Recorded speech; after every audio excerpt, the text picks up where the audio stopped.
Eu não vou coçar o olho porque senão o pessoal fica mandando mensagem depois pra mim, falando que eu tô com cisco no olho, porque a última live que a gente fez aparecia o comecinho eu mexendo assim nos cílios, ó. Cassiano Bevilacqua. Tudo bem com vocês, pessoal? Todo mundo entrando, eu acho que a Janice já está disponível. Hoje a nossa live é com a Janice Zanella. Ela é chefe-geral da Embrapa Suínos e Aves e a turma já está em peso. Eu vou até começar a procurar ela aqui. Vamos ver para adicionar. Entrei um minutinho. Ah, não, eu tenho que primeiro pôr o comentário aqui. Ó. É o truque que eu aprendi. Aí agora eu... será que eu consegui? Aqui. Aí, aí fica identificado. Eu vou aprendendo coisa nova a cada dia. Boa noite, pessoal. Boa noite. Ayrton Spies, eu estava vendo você na outra live. Você é secretário de Agricultura de Santa Catarina, não é? Uma coisa assim? Que pouco caso uma coisa assim, né? Eu estava vendo, pô, o nosso público é super qualificado.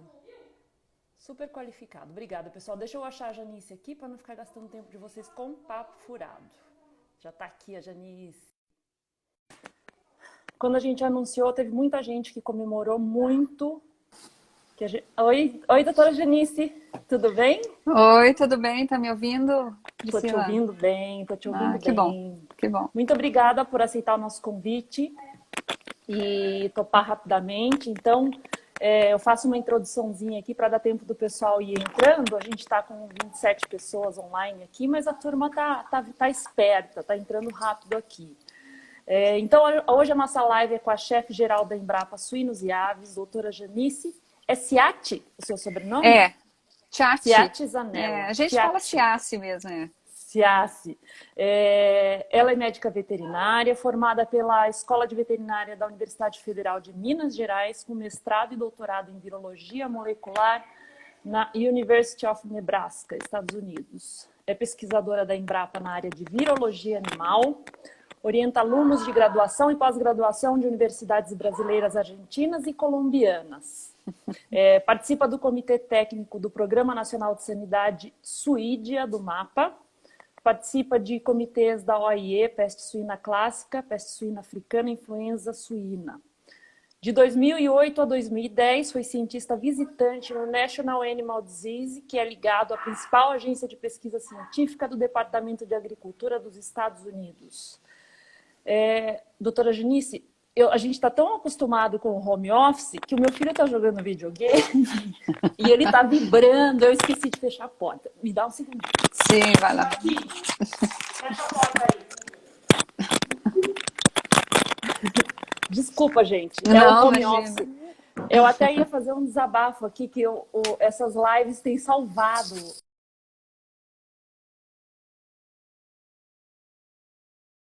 sozinho, assim, é muito ruim. Eu já estou acostumada com home office, mas aí a gente tem os eventos e tudo e dá uma distraída. Agora essas lives têm me ajudado muito, elas são meio terapêuticas para mim, porque a gente bate papo e fala das coisas e aprende muita coisa nova. Então tem sido uma ótima oportunidade, com pessoas muito qualificadas.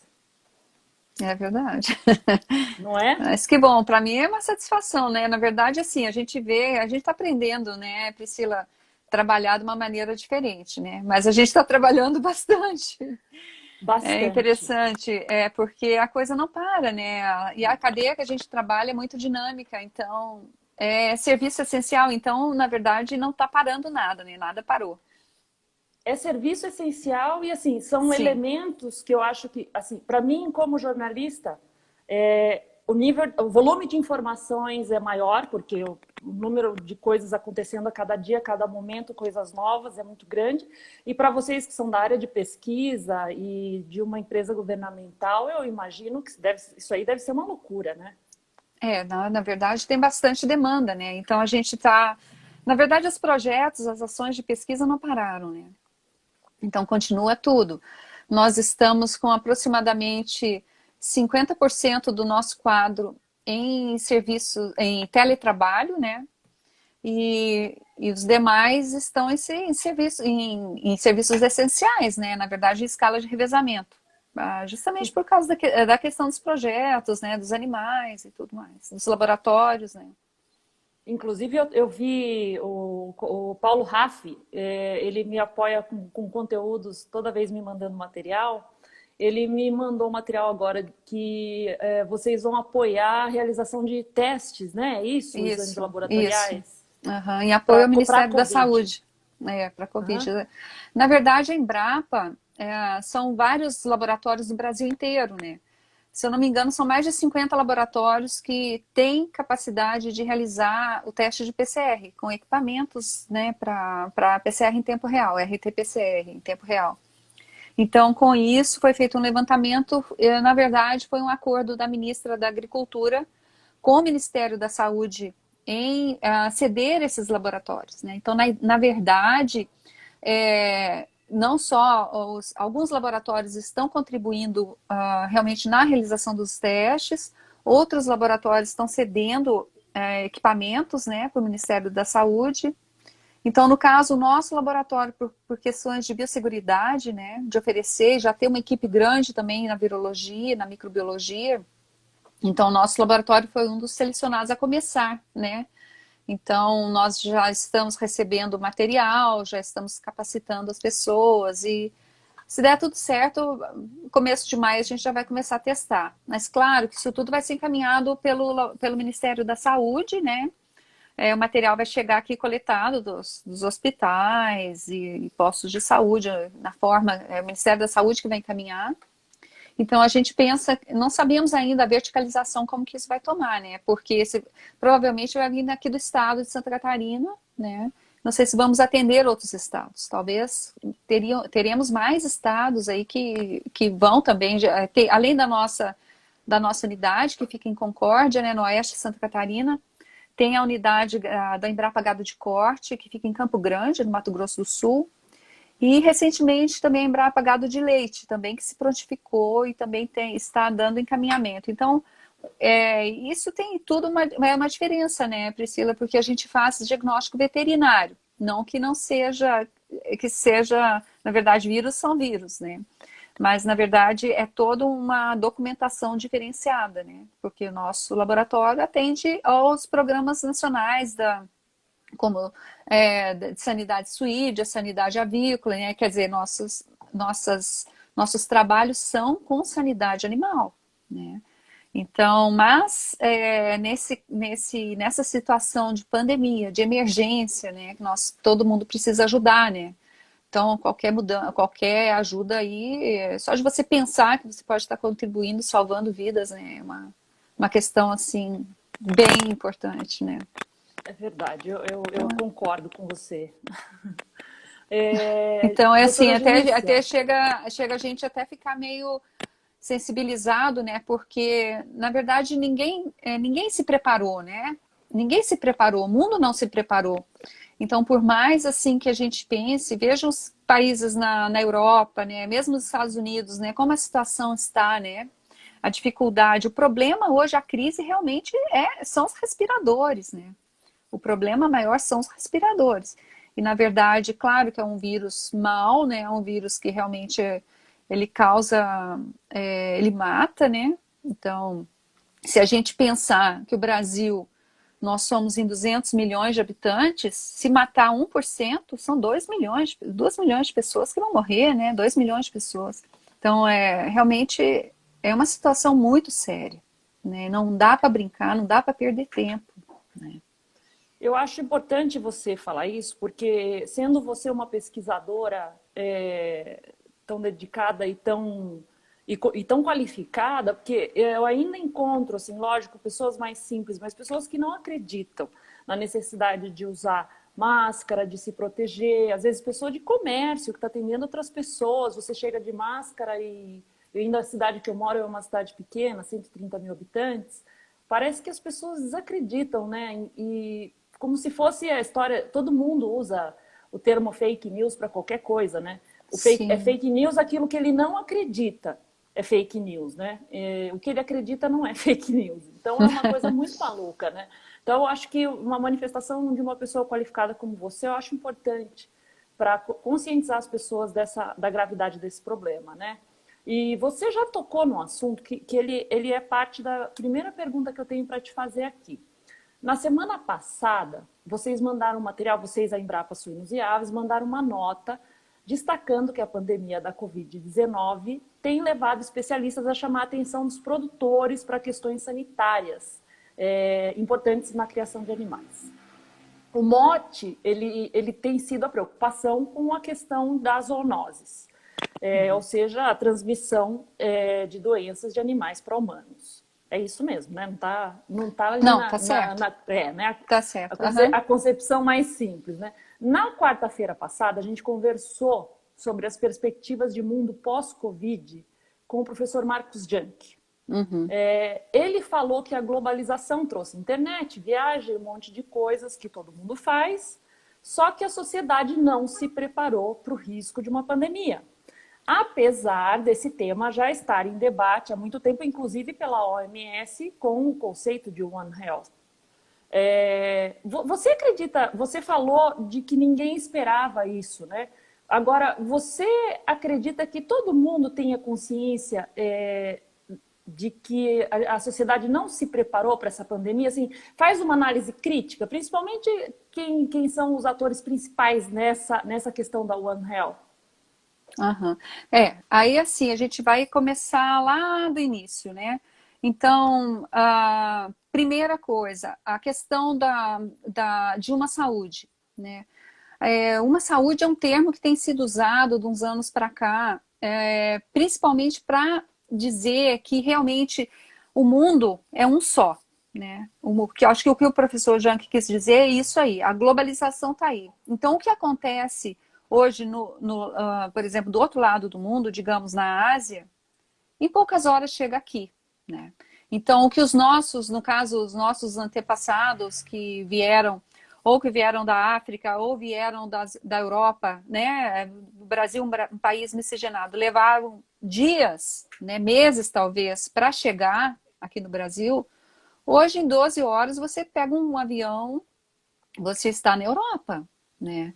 Então, assim, isso é muito rápido. A globalização é realmente um fato que não tem volta, né? Então, assim, como que surgiram esses vírus? Como que os novos vírus surgem, né? Por que a importância de uma saúde? Porque isso tem sido alertado de uns anos para cá, principalmente a questão das doenças emergentes, ou dos agentes, ou dos vírus emergentes e reemergentes, né? Então, não todos eles, mas a maior parte deles são vírus zoonóticos. O que são ou vírus, ou agentes, ou parasitas, ou bactérias? O que são esses agentes zoonóticos? São agentes que nós, humanos, e os animais se infectam, ou seja, nós compartilhamos. Ou nós passamos para eles, ou eles passam para nós, né?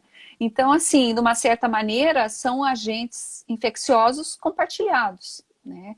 E essa questão da Uma Saúde, ela veio muito ao encontro disso, porque era um termo meio esquecido. Até eu sempre falo essa história, né?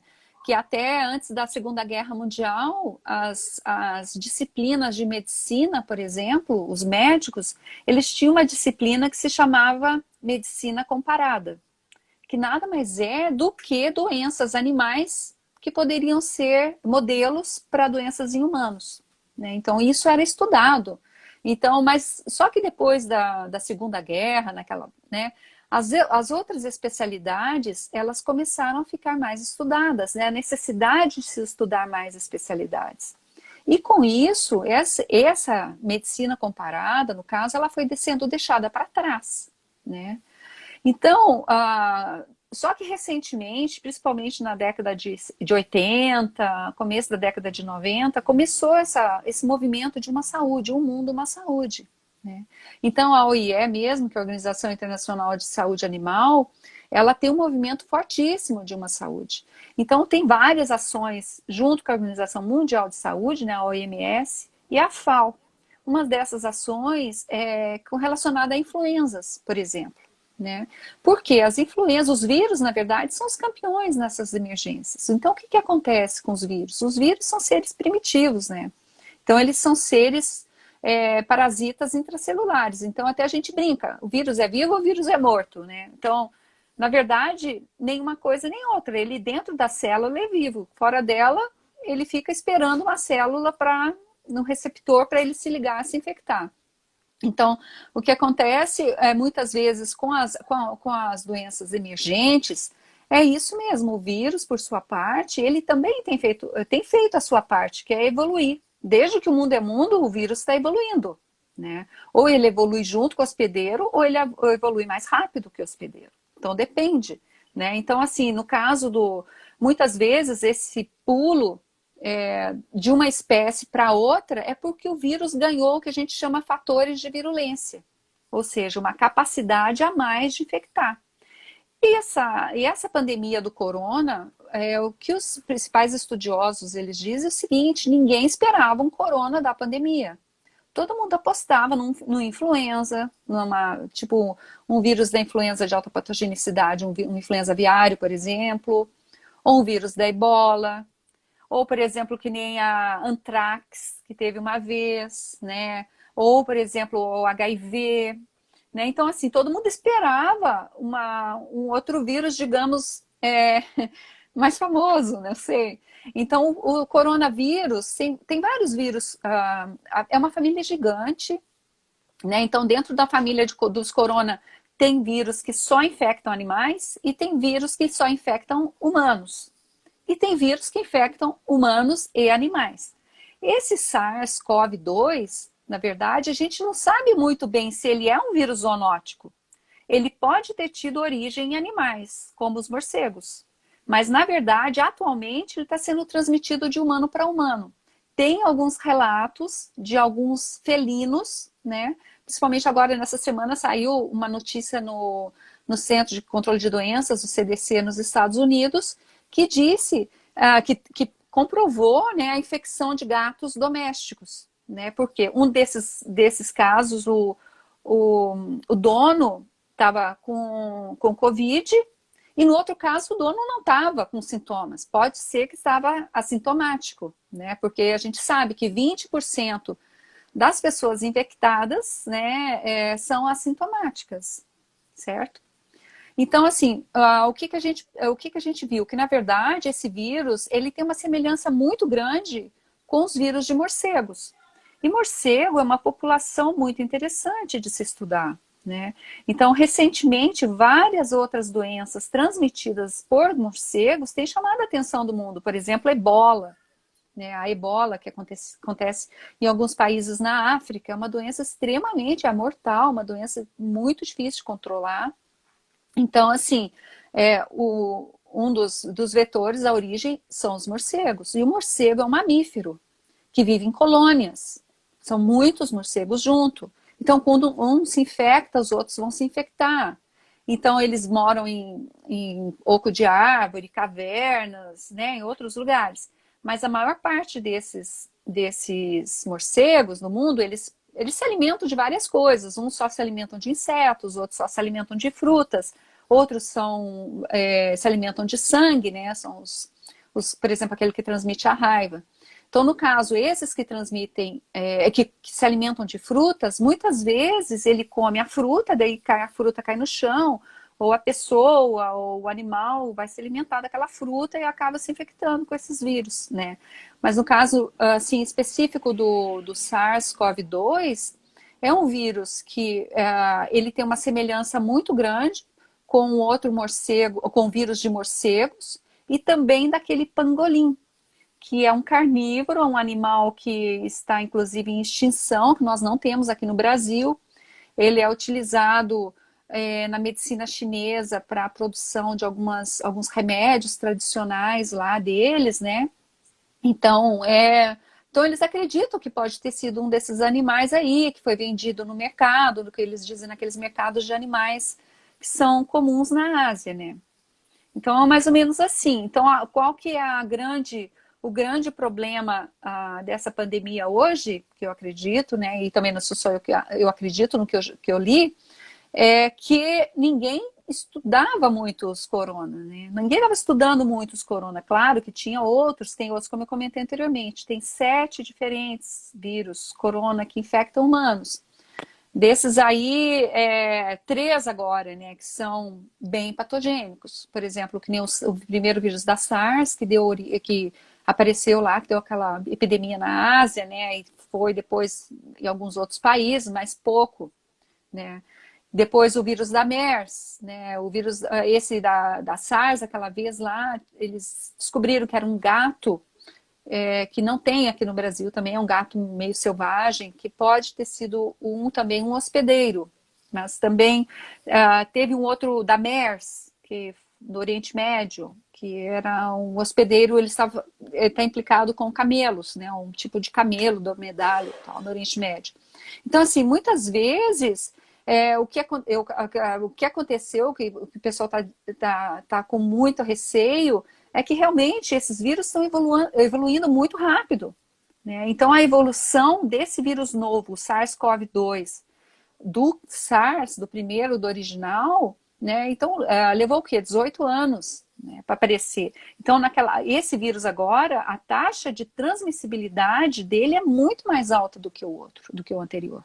Né? Apesar da letalidade ser menor, né? Mas mesmo assim, quando você infecta grande parte da população, né, que seja 1, 2, 3%, é realmente uma preocupação, né, para as autoridades de saúde.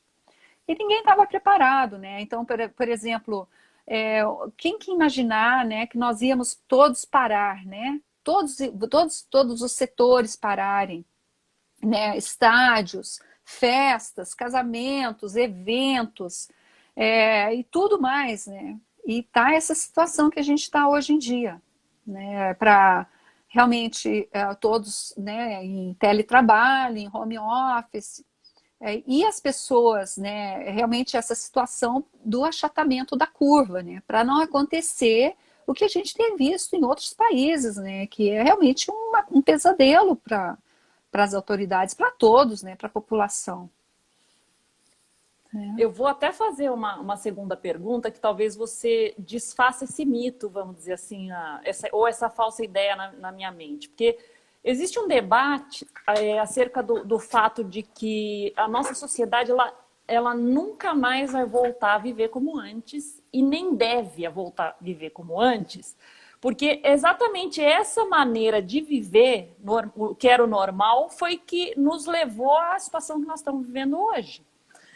Ou seja, é um modo de vida da nossa sociedade que está provocando esse tipo de desequilíbrio. Um exemplo bem simples que eu imagino poderia ser essa questão dos javalis ameaçando a produção doméstica de suínos, ou mesmo a questão do surgimento de vírus, como esse coronavírus que ninguém imaginava, ou a questão das influenzas mesmo que atingem os animais, a H5N1, H1N1, que foi a de suínos e a de aves.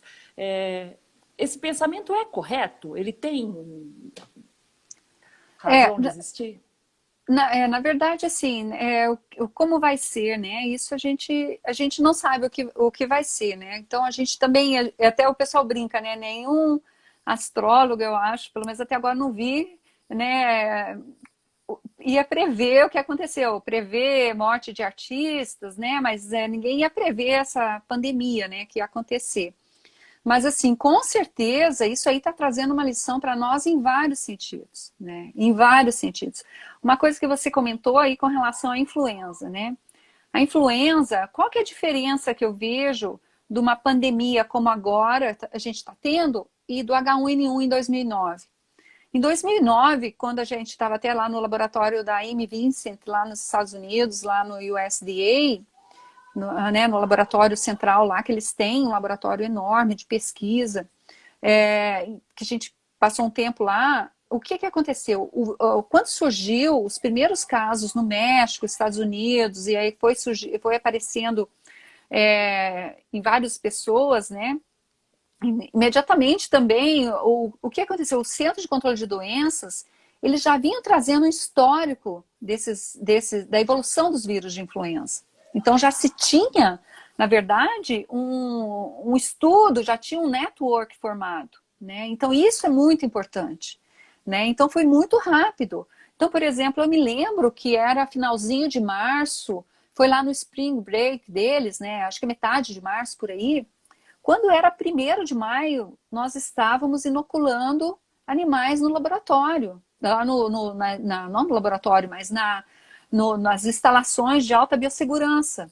Nem tinha vacina, mas a vacina logo em seguida, ela pode ser desenvolvida. Por quê? Porque você já se tinha um background, né? Já tinha toda uma rede de estudo, toda uma... o pessoal já sabia que daqueles fragmentos do vírus tinha sido originário de vírus aviários, de vírus suínos, de vírus humanos, né? Então eles já sabiam isso.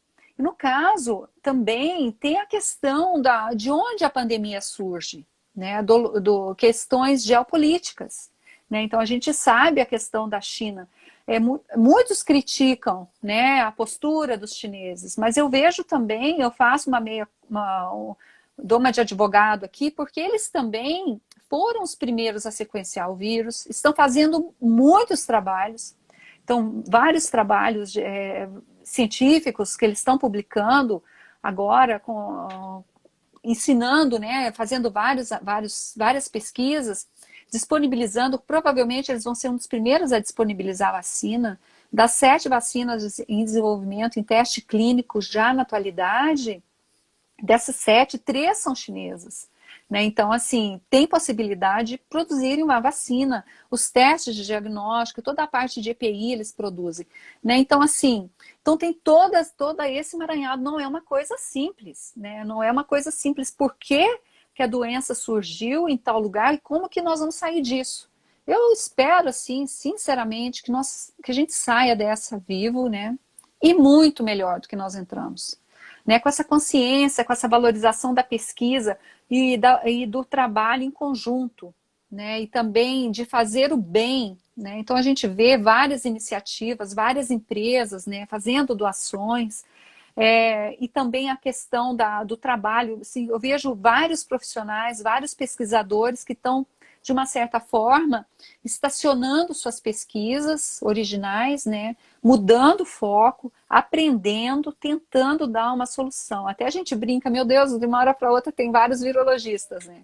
Assim, no bom sentido, realmente, se trouxerem, porque na verdade a gente sempre tem que pensar na união de esforços, né?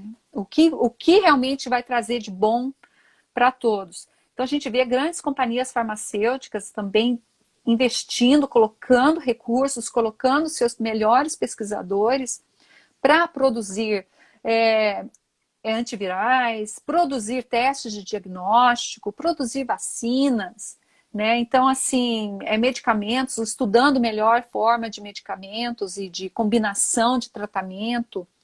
Então, isso tudo, fora toda a questão dos respiradores, né? O que é isso? Várias universidades fazendo testes, né? Nós mesmos, na Embrapa, eu sei que tem várias universidades no Brasil que estão fazendo, que vão fazer, né, teste de respiradores. Então, tem empresas, tem departamentos de engenharia mecânica que estão desenvolvendo respiradores, que vão testar, inclusive vão usar o animal como modelo, tipo o suíno, né? Porque fisiologicamente o suíno é muito parecido com o humano, questão de peso, pressão arterial, taxa respiratória. Então, vão se utilizar, né? O suíno ele já é bastante utilizado na pesquisa médica, de doenças cardíacas, por exemplo, e outras doenças metabólicas. Então, o suíno também é um modelo interessante para esse tipo de trabalho, né?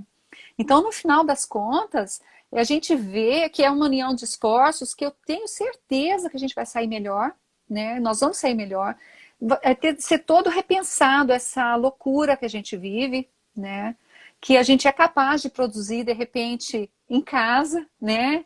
Não precisar estar pegando avião, indo para o aeroporto fechou, daí não consegue pegar o voo, daí perde o compromisso.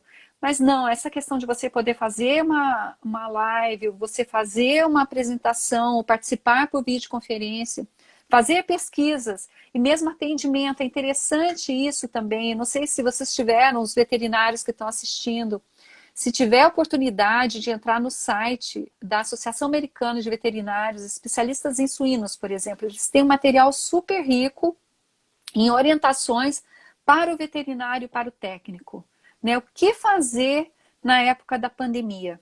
Não é só aquela recomendação, claro, que tem as recomendações para os produtores, né? Os produtores, então, tem todas as recomendações de biosseguridade, que tem que continuar seguindo e, de repente, fazer até mais forte do que já se vinha fazendo, né? Evitar visitas, evitar as pessoas. Então, por exemplo, é muito importante o veterinário, nesse momento, né? Por exemplo, evitar muitas pessoas, ir nas granjas só se for necessidade, utilizar a teleconsulta, pedir para o produtor mandar um vídeo ou um áudio, ele poder fazer essa interação, né, por videochamada, né, evitar, por exemplo, caronas, né, levar pessoas junto, se for, vai sozinho, ou chega lá, por exemplo, ter todos os cuidados com o seu celular, com seus equipamentos, com seus materiais, né, levou na granja, alguém pegou, quer dizer, lembrar sempre que existem as pessoas que não estão, os assintomáticos, né? Muitas pessoas.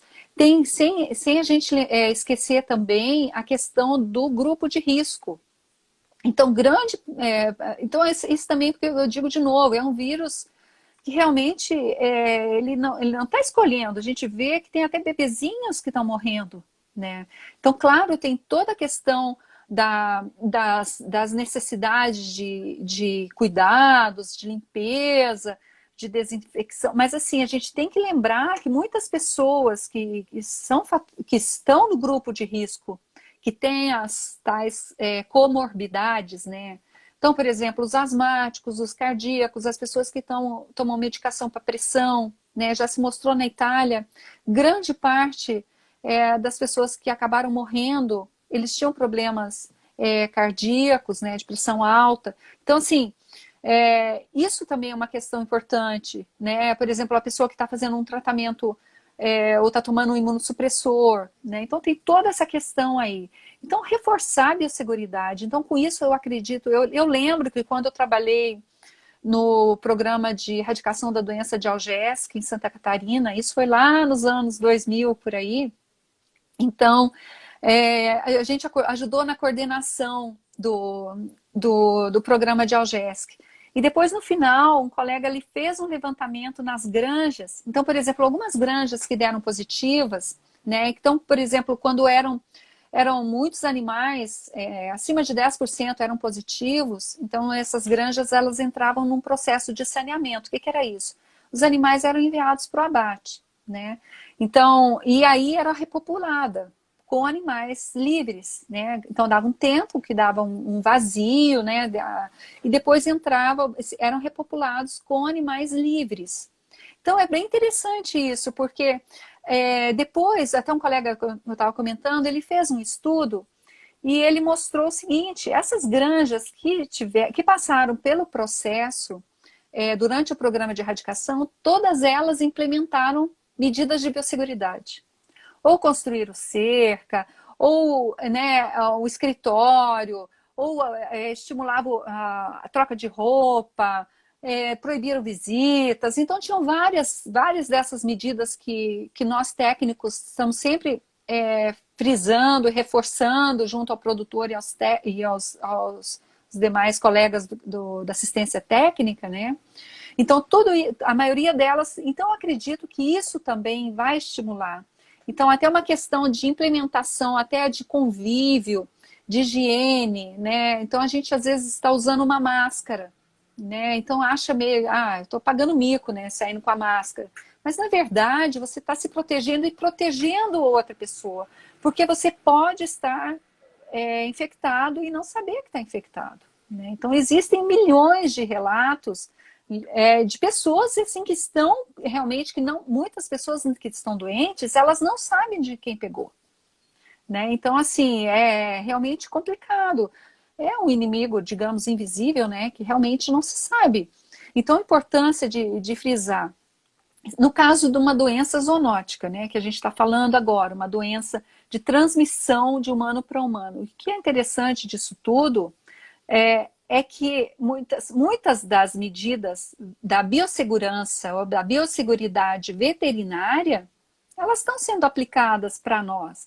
E até a gente comenta como até a produção animal, ela tem um cuidado, como a gente se preocupa muito, a questão das testagens, né, de todas as monitorias, né? Então, assim, a gente vê como que nós cuidamos do produto, né, porque nós estamos produzindo alimentos, né? Então, como é cuidado, como que o veterinário é responsável pela saúde animal, na verdade, ele é responsável pela saúde humana também, né? Então, produção de alimentos.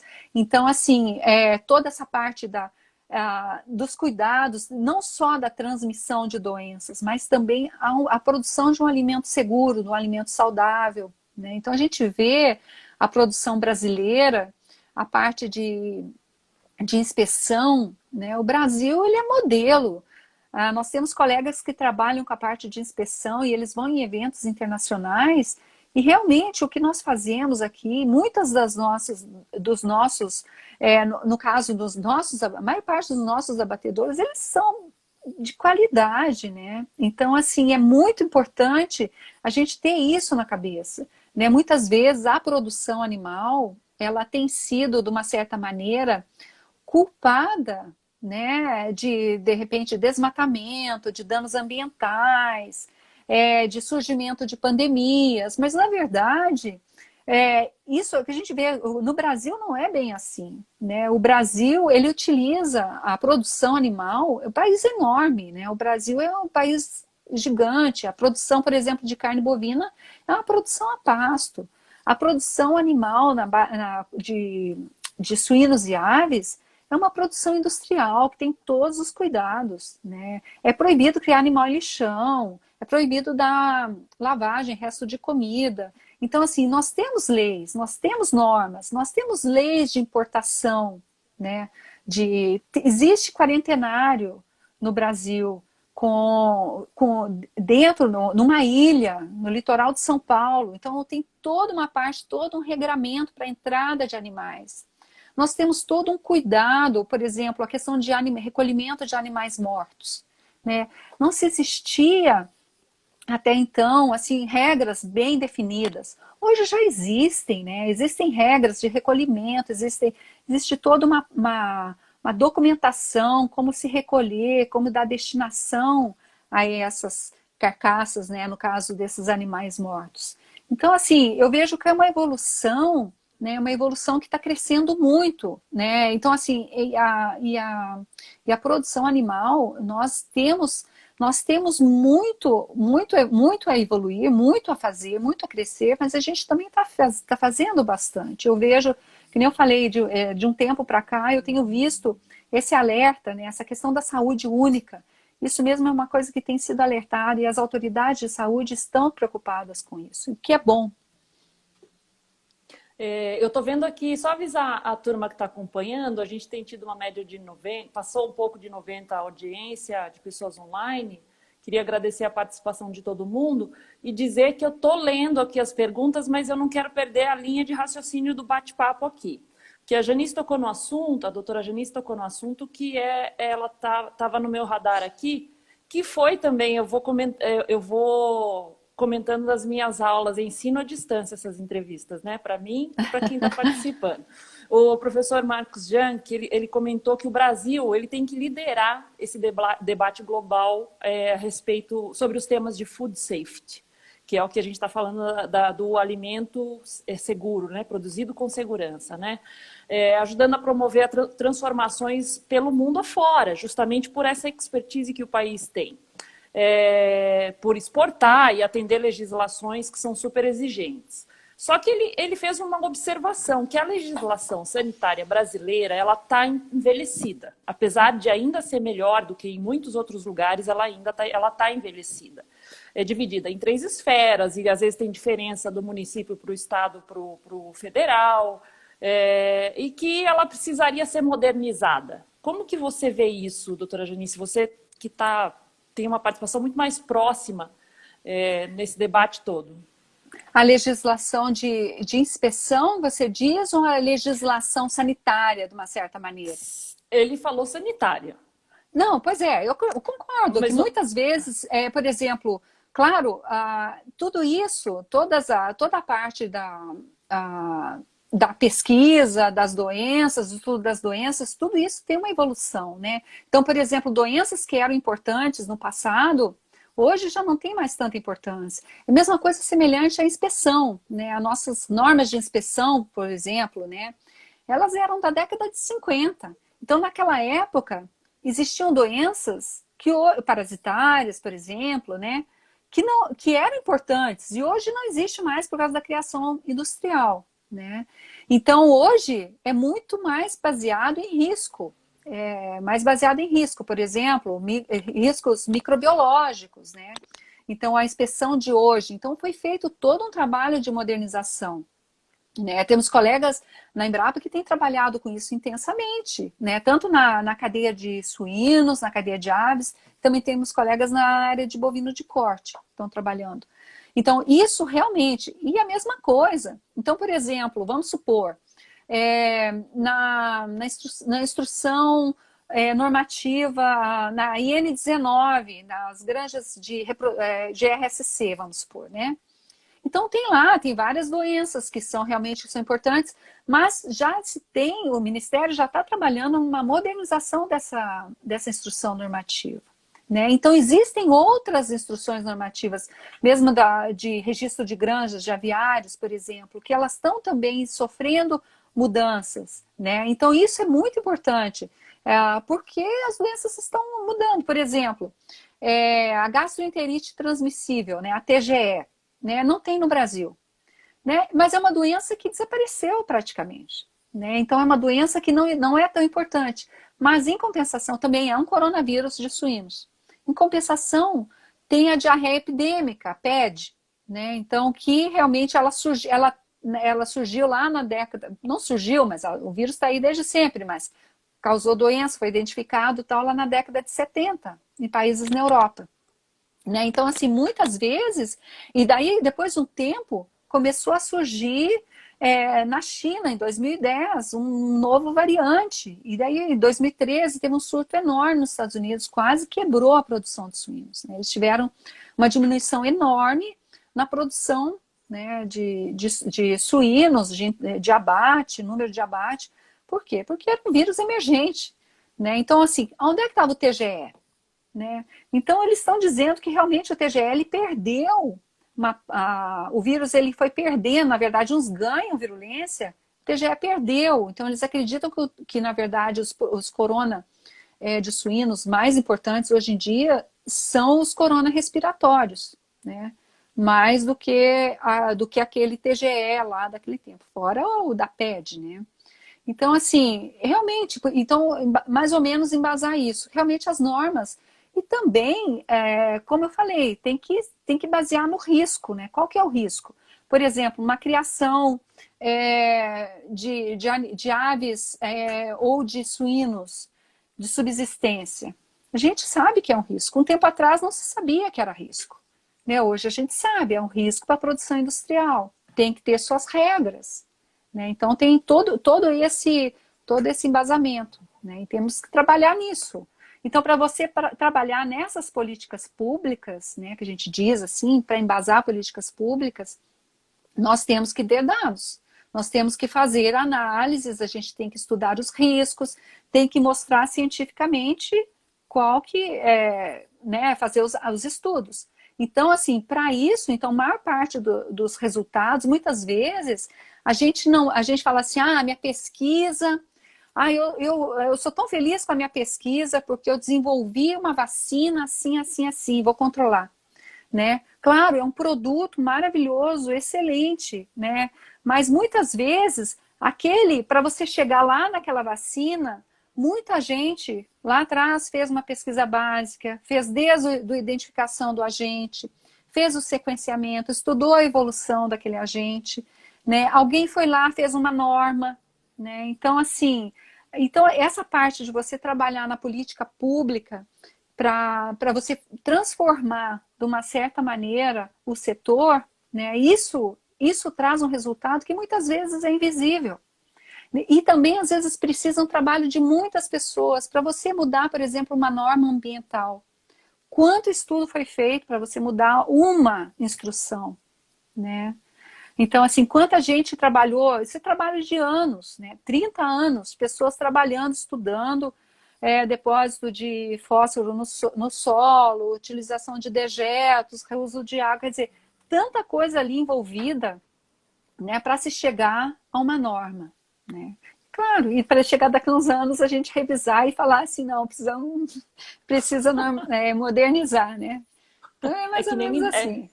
é que nem limpar a cozinha, não acaba nunca. Não acaba nunca, né? Ainda bem, né? Porque daí a gente tem trabalho.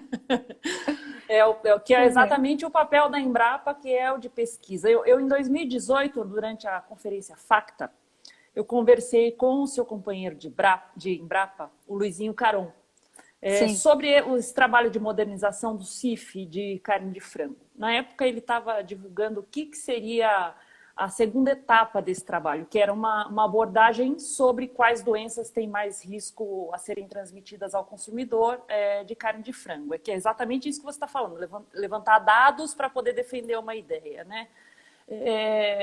Aí ele falava que as próximas etapas seriam a elaboração das normas e a validação em frigoríficos. Eu sei que esse isso trabalho mesmo. com os suínos ele já está mais adiantado, né? Isso, já tem uma instrução normativa, na verdade, para Já tá suínos. pronto, né? E de bovinos também. E de aves está quase pronto também. Tá quase pronto. Daí, então, É. logo a gente já dá o furo na avenida. Sim. Não, o que falta para concluir o Não, na de verdade, aves? o trabalho da avicultura é justamente também é essa parte de riscos, né? Avaliar os riscos. Então, são riscos, no caso, microbiológicos, né? Então, é mais a parte de contaminações, e muitas vezes se tem condenações que, na verdade, não são doenças, né? Muitas vezes são problemas metabólicos, são problemas durante o abate, o transporte, e acabam sendo condenados. E a gente vê que tem um prejuízo, um desperdício enorme para a indústria. Né? E não só para a indústria, para o produtor também. Né? Então, assim, em termos de condenação, isso precisa ser muito estudado, no caso, e precisa ser muito conscientizado, principalmente nas pessoas que tomam decisão. Né? Então, o que acontece nessa tomada de decisão é aceitar, né, e ver ali, olha, existe, então precisa, no caso da autoridade, né, por exemplo, o Ministério da Agricultura, aceitar, no caso como foi da suinocultura, né, aceitou e viu, poxa, olha que legal que está, como esse trabalho, né, como foi feito, foi entregue tudo, foi mostrado o resultado, e aí já se fez uma instrução normativa, né, e já foram feitos estudos e já foram feitos treinamentos, já foi feito pilotos, né, na indústria. Então se mostrou assim um ganho, um impacto econômico enorme né, só em questão, por exemplo, num tipo de condenação lá que era para carcaça não exportável, numa planta frigorífica de uma agroindústria, se eu não me engano, é 1 milhão por ano, só desse tipo dessa condenação. Então, quer dizer, todo mundo ganha, né? Todo mundo ganha. E ninguém quer desperdiçar, né? Ninguém quer desperdiçar comida. Né? Que não precisa virar farinha, né? Não precisa ir para graxaria, né? Eu vou entrar nas perguntas das pessoas aqui. Eu tinha uma pergunta para fazer, que hoje mesmo a gente viu que lá na Europa, particularmente na Alemanha, o pessoal está muito preocupado com a questão da peste suína africana, mas o foco da preocupação é a questão dos javalis, porque encontraram corpos de javalis contaminados, né, pela PSA. Como que está essa questão, esse debate acerca dos javalis aqui no Brasil, hein, doutora Janice? Sim, o javali ele é um problema, né? Porque na verdade ele nunca foi uma espécie assim, né? É uma peste mesmo, né? Então ele é realmente uma praga. E tem, desde 2012, né, por exemplo, tem o pessoal, os colegas nossos da Embrapa trabalhando nessa normatização. Então, hoje em dia, existem estudos, assim, hoje a gente sabe onde esses animais estão, né? Então tem um trabalho junto com o IBAMA, por exemplo, tem um software, né? Que no caso a pessoa avistou javali, ela indica, ela entra no site do IBAMA. Então hoje em dia a gente tem pelo menos uma noção da população, da distribuição desses javalis no Brasil. E eles estão por todo o país, né? Então eles têm um animal de vida livre, né?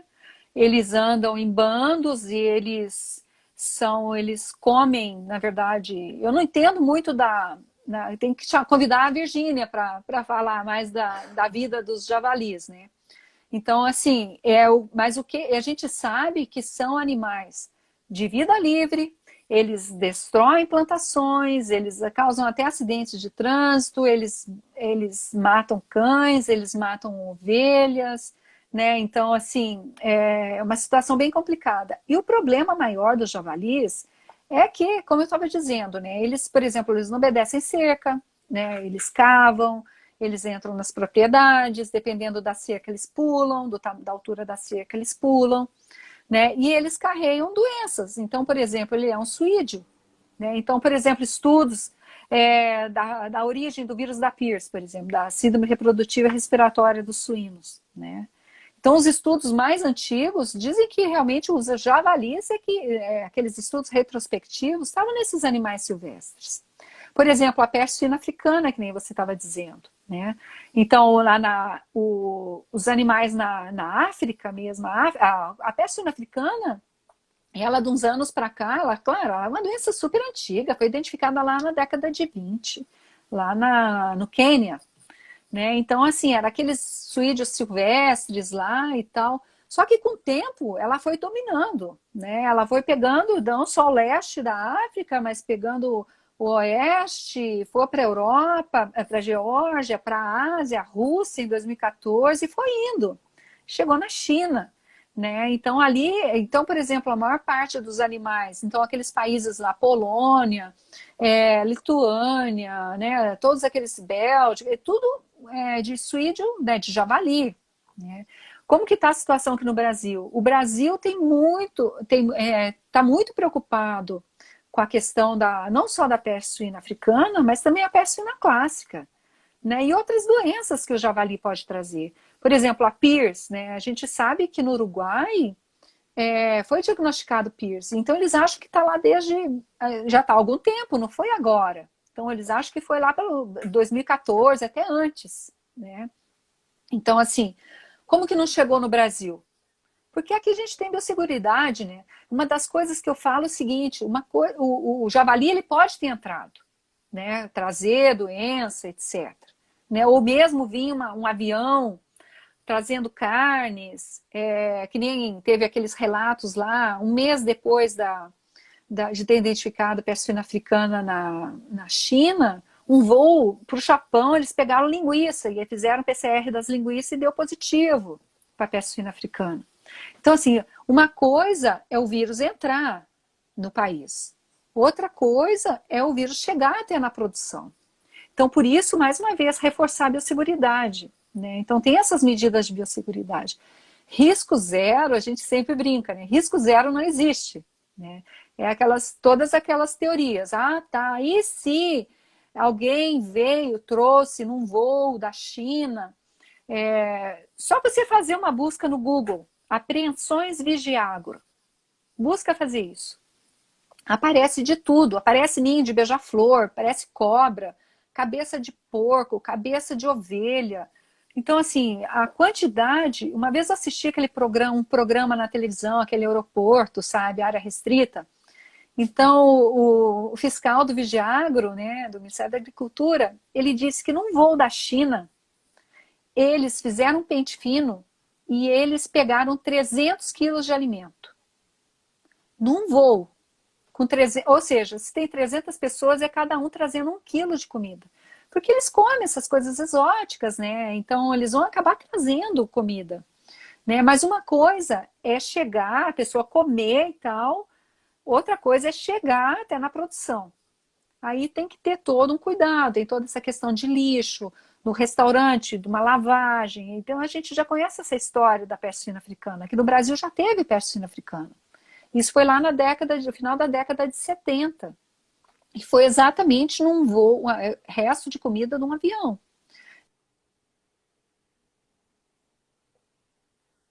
O voo veio era um avião de Portugal, veio para o Brasil, né, chegou no aeroporto, e um dos funcionários do aeroporto tinha um sítio no interior do Rio de Janeiro. Então ele pegou aquele resto de comida, que tinha resto do restaurante e também resto de comida do avião, né, porque aquele restaurante produzia comida para os voos, né? Então pegou aquele resto de comida e levava. Ele misturava aquilo com quirela de milho, coisa assim, para dar para os suínos. Então é uma coisa engraçada, mas assim, no final das contas, o que aconteceu? O Brasil deu muita sorte na época. Apesar de ter sido um prejuízo enorme para a suinocultura, porque a suinocultura estava começando os programas de melhoramento, importação de animais, né, de alto padrão genético. Então, foi em 78, o Brasil foi se ver livre da peste suína em 84. Então, foram muitos animais que tiveram de ser abatidos. Então, o que aconteceu? A sorte do Brasil é que naquela época tinha um professor da África do Sul que estava dando umas aulas na Federal do Rio de Janeiro, na Rural do Rio de Janeiro. E ele, quando viu aquele animal, daí chegaram os animais desse sítio para fazer necrópsia lá, o diagnóstico, estavam morrendo animais. Ele falou, meu Deus, isso é peste suína africana, vocês têm que interditar. E naquela época, com os recursos, e na verdade tinha um laboratório do Ministério da Agricultura dentro da Rural. Então naquela época eles conseguiram, com muita sorte, fechar a granja e mandaram imediatamente, e assim, coisa de 2 semanas eles fizeram tudo, né? Fizeram o diagnóstico, mandaram para os Estados Unidos, deu o diagnóstico positivo, né? E já interditaram, já começaram a bater, já começaram a fazer os testes. Então, assim, é bem interessante a gente olhar o que aconteceu lá 40 anos atrás, né? E se fosse hoje em dia? Será que a gente ia ter a mesma agilidade? Será que a gente não ia ficar barrado em, de repente, alguma norma? Isso me preocupa, sabe? De querer... Ia dar sorte de ter o professor lá de ter o professor lá para fazer o diagnóstico, né? E de você acreditar que realmente o risco estava ali, né? A doença estava ali. E mesmo assim, quando dizem, né, que quando deu o diagnóstico positivo, o dono do sítio já tinha vendido vários animais e distribuiu, né? Então teve problema. Mas isso aí, mas assim, com relação, voltando à tua pergunta dos javalis, né, tem sido feito vários trabalhos de diagnóstico, né? Mas assim, muitos desses diagnósticos, eles esbarram na questão da biosseguridade mesmo da nossa pesquisa, né? Por exemplo, a peste suína clássica, eu sei que estão fazendo, que é feito no CEDISA, em outros laboratórios do Ministério da Agricultura. Mas, por exemplo, para a peste suína africana, assim, a gente não tem feito. Nosso tempo está acabando assim, eu acho que a gente tem 2 minutos. Oh, Inclusive, eu acho que você tem um compromisso às 8, né? Isso, eu tenho. Na verdade, aquela outra live foi cancelada. A Mona Lisa me avisou. Me avisou hoje que foi cancelada. Tá, então se cair, a gente volta. Tá bem. Mas a gente já vai aqui para o encerramento, porque nós conversamos bastante. E eu não vou conseguir fazer muitas perguntas, mas o presidente da CAB, o Ribas, parabéns, Janice, orgulho do agronegócio do Brasil. A gente valeu, tem Ribas, um abraço para ti. E vocês também, A Mariana Fávaro também tem mandado aqui vários recados. Obrigada, Mariana. Vamos ver. O Paulo Raffi também está aqui com os grupos de biosseguridade, ele tem biosseguridade avícola, suinícola, em todas as redes sociais, é um trabalho bem legal divulgando informação. Sim. Enfim, a Vânia, eu não vou conseguir ler todo mundo, pessoal. Nutrinews Brasil. Eu queria dar uma notícia boa aqui. A gente está chegando no Brasil, a editora AgriNews está chegando no Brasil com o site de suinocultura. A gente tem o de avicultura, de nutrição animal. Logo nós estaremos com o Suíno Brasil. Aguardem. Que legal. Isso aí, que bom. E na quinta-feira, às 19 horas, a gente vai ter a live no nosso canal da Revista de Nutrição Animal, NutriNews Brasil, às 19 horas, com o presidente do Sind Rações, que que é bom. o Ariovaldo Zani. Sim, o Ariovaldo. Que legal. O Ariovaldo. Janice, muito obrigada, muito obrigada. Mas aí para o Ariovaldo você vai ter que reservar 2 horas a mais, viu? Mais uma pergunta. Querida. Tá certo.